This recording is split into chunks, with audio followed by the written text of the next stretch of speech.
in this video, I'm going to tell you how I gave GPT control over my house and why I had to shut it down. Spoiler alert, things were getting a bit chaotic. Now, was this really a crazy thing to do? Maybe. Is this the beginning of Skynet or iRobot? Perhaps. Was it fun? You're damn straight it was. If I were to say it's dark, sometimes it would randomly choose a light to turn on, and it would do so, at one example, in my daughter's bedroom while she's sleeping in the middle of the night. Unacceptable. When I say things like, I'm hot, sometimes it would make up an AC entity that doesn't exist in my house, and it would try to turn that on. Really weird and really creepy. It made me wonder, like, what is actually in my house? And it just did, right? Because the gloves are off. Like, there's nothing stopping it. It just did it. As much as we like technology, what humans love more is control and predictability.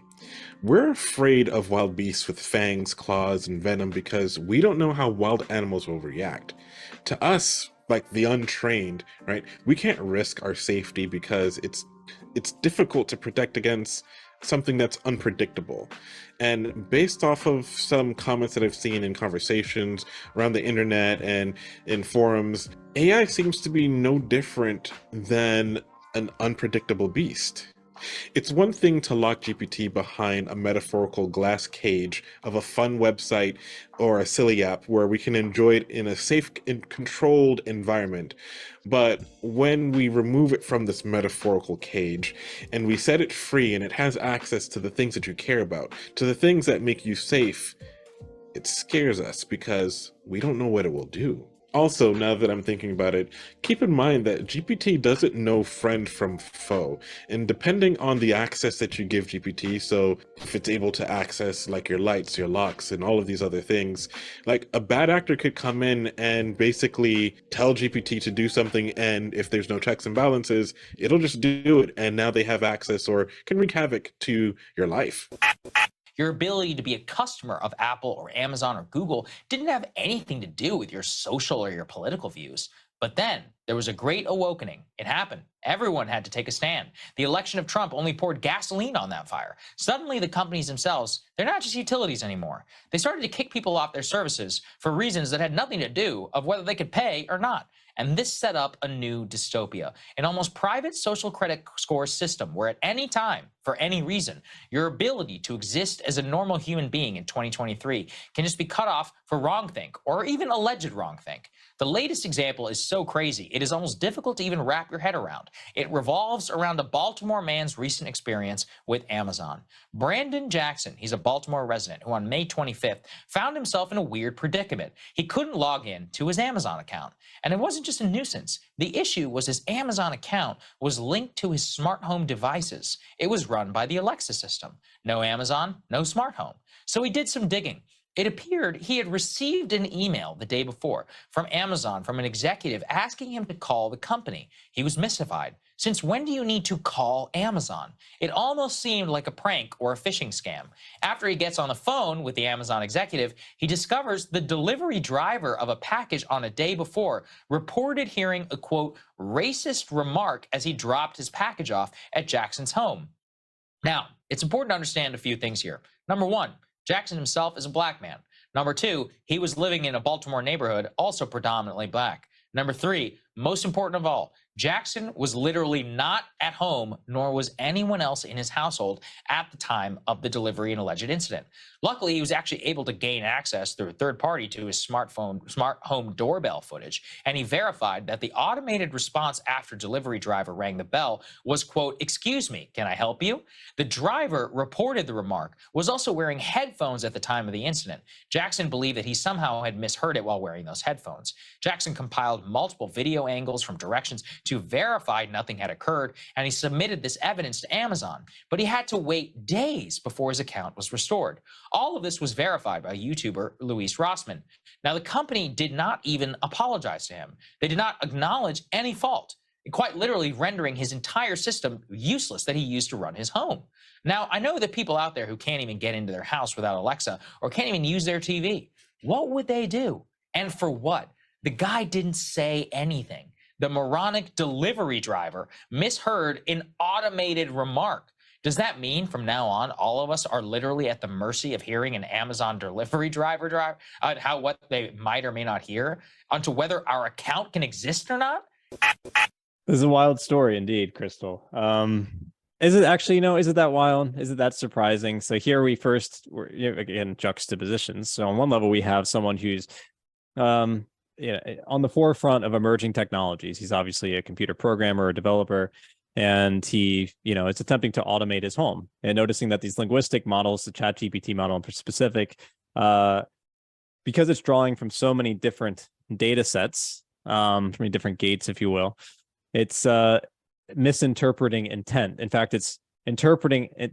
It's taking the original intent and doing like a meta interpretation of that and developing another intent, or not meta, but it's like drilling down rather more specifically and trying to understand the specifics of what that intent might mean, which means it's logically trying to find out what the next step of that original intent is. What's the next intent beyond that? So it's like, it's not really thinking for itself. It's just drawing from so much data that it's trying to throw in sort of random interpretations of what may or may not have is meant by the developer saying what he wants to happen in his home, turn the lights on, turn the security system on, whatever. But then on the other hand, we have this dystopic situation with Amazon where a man who has is a smart home, so he has all these smart devices, probably from his doorbell, possibly locks, Alexa, has much of it controlled, and there's a misinterpretation, seemingly, from an Amazon delivery driver, and that one misinterpretation from a delivery driver, so putting in a suggestion that this man was racist without providing any evidence. He just said he heard it. Boy, that's well, that's what happens, I guess, when you have no due process and you're guilty,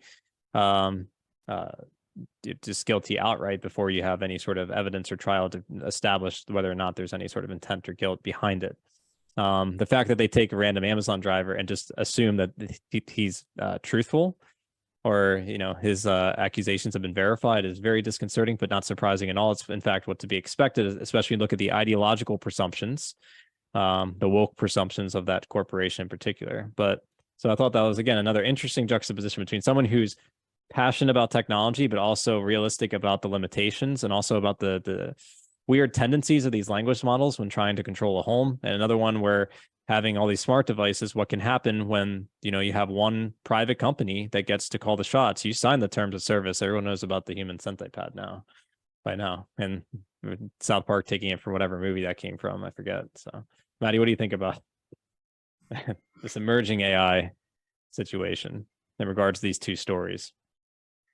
Well, when I was watching the first one, I just thought, why not hire like a butler, or somebody to just like live in your home and do all the things that you don't want to do, and the very easy things like turning on lights or, turning the AC on or whatever. It seems like it would be a lot less work. It'd be more efficient, and you may, in the end, pay probably the same amount of money. I don't know. Probably because people they want to be atomized, so they just want to be by themselves. And probably it just is fun for him. So it's a hobby, Sure. Yeah, sure. But those were my initial thoughts. As far as the AI goes, it doesn't understand intention because it doesn't understand being human, nonetheless. It's not a conceptually conscious thing. It's a simulacrum. It's mimicking what humans do, but not essentially what we do, which is form concepts. We abstract and we form concepts. This means we pull apart and put back together the things we experience and then communicate those ideas we have in our head through language. And what we try to do is find the thing that makes the certain things we experience in reality unique to all other things. We call it the essence, the universal, the thing that, regardless of people's perceptions and experiences, is consistent amongst all of them. And that's the number one thing that obviously the relativists, objectivists, postmoderns have been trying to deny. And it's interesting when you have so many different perspectives like that brought into a language model, how muddied it can become when trying to establish its own circular loop of intent on intent on intent on intent sort of thing. Do you have an idea as to why as humans seem to exhibit the tendency to want to have less less control, or they want to surrender like more control over their lives? Like, why do we want to do less for ourselves? Why is that the case?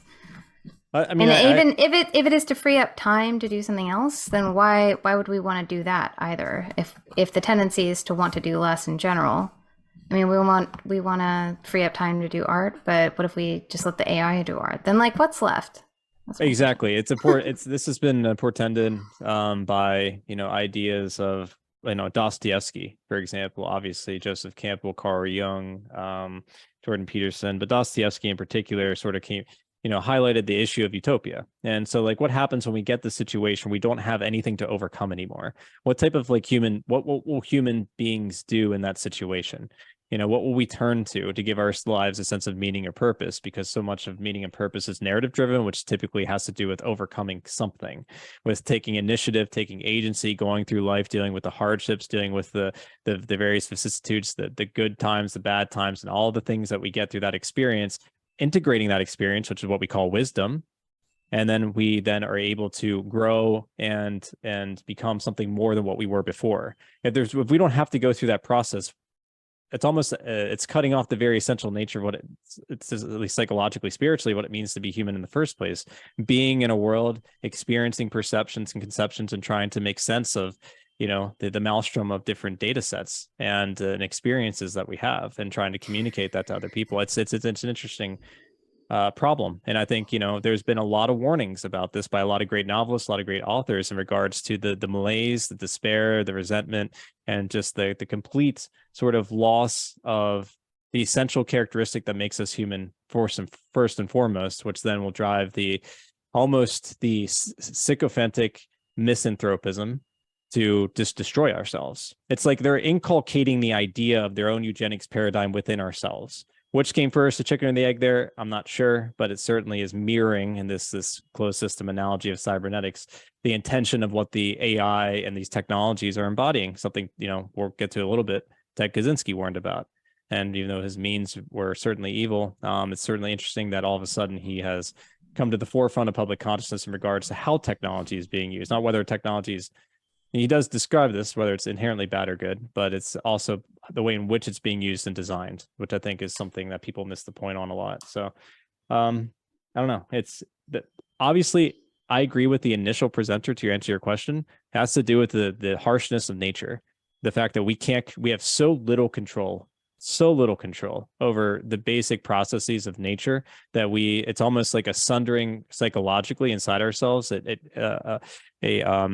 Unduly representation of psychological forces of the then penchant for power and control over nature, which also means ourselves, and then it also ripples to other people, especially for non-self-actualized individuals that can sort of let go of that inherent fear and that inherent need to control, which obviously a lot of spiritual paradigms try to inculcate in people, that ability to let go of that sort of demonic or shadow part of ourselves, if you will. And unfortunately, like, we're embodying that. And as Marshall McLuhan warned, it's going to be seemingly, technology is going to be the great mirror or shadow, or sort of privation, the thing that sort of casts a shadow over us, that sort of shows us the darkness inside of us, what we want, the things that we are trying to run away from in regards to our proclivity towards power and control, and the abhorrent manifestations of that, even ritualistically, what we see in the culture as we move closer and closer to that supposed tech utopia, where we no longer have to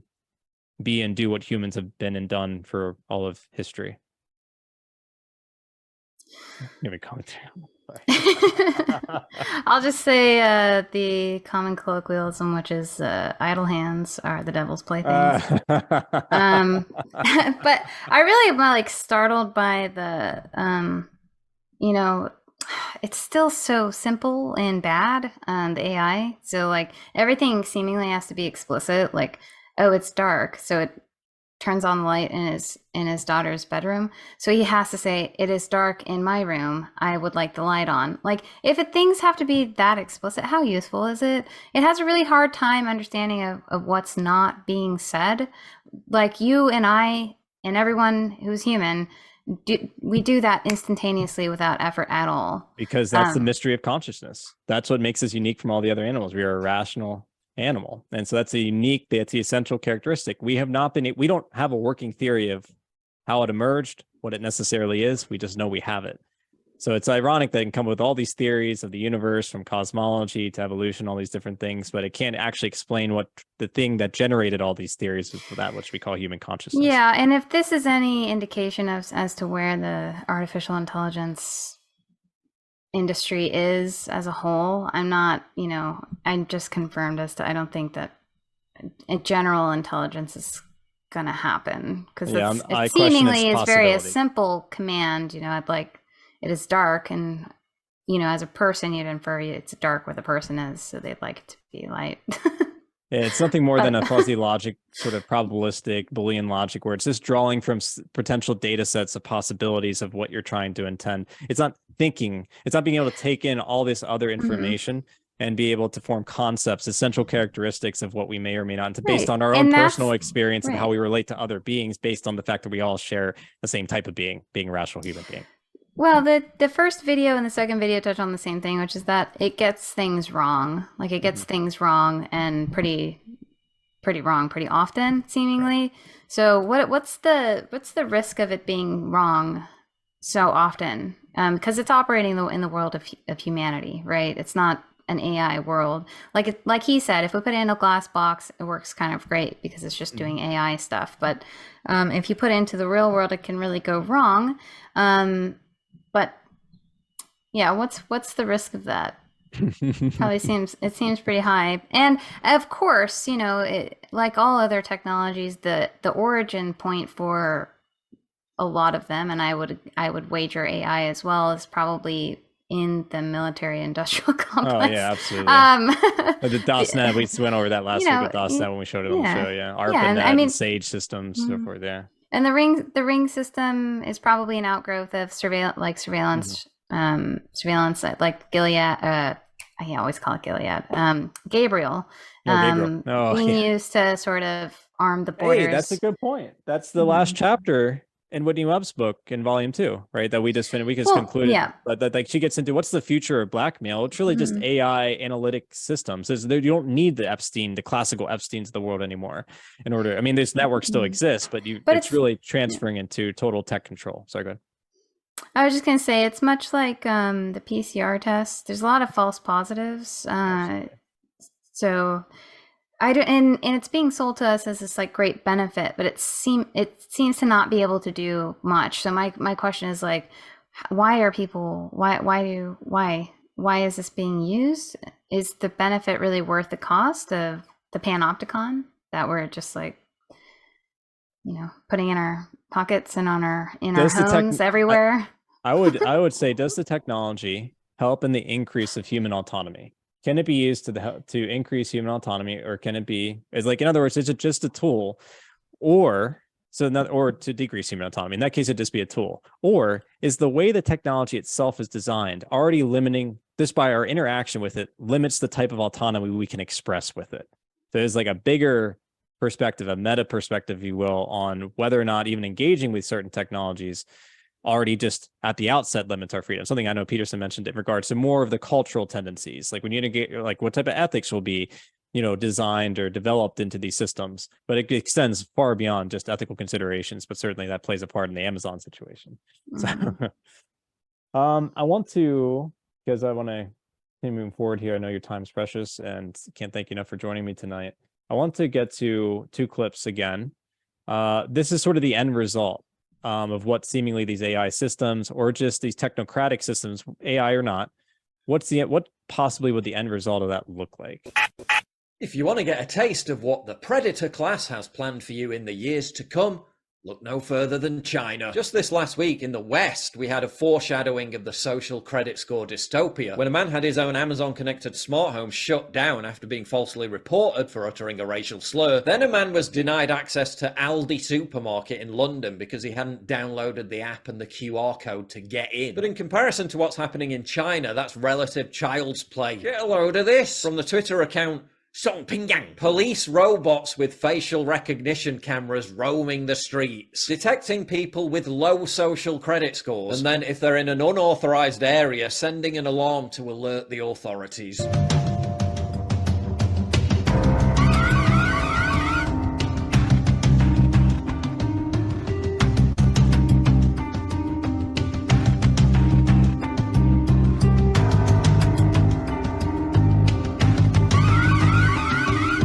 China, dissidents who've tanked their own social credit score by doing things like criticizing the government online are banned from air travel, public transport, hotels, nightclubs, even golf courses.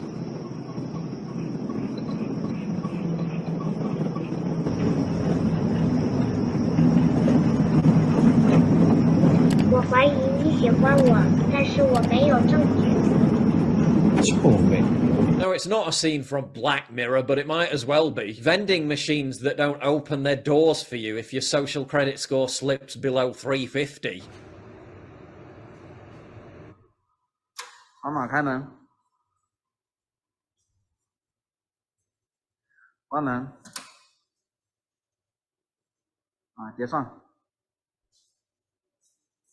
确定啊？还有红包哈，可以。 And in some areas, you can't even start your own car without the permission slip of a QR code.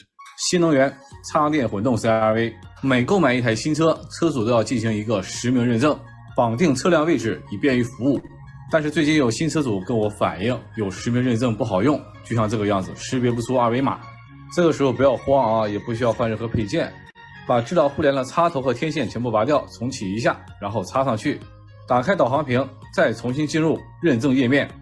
此时我们可以看到一个正经的二维码，可识别的二维码，然后用微信扫一扫进行扫描，输入车主实名的电话号和验证码，点击我的用户信息，此时可以确认认证绑定成功。 Of course, if they ever ramped it up to this kind of level over here in the West, the punishments wouldn't really be for highlighting government corruption. They'd more likely be for withdrawing your kid from drag queen story time, or by committing the gravest sin of referring to someone by their biological birth gender.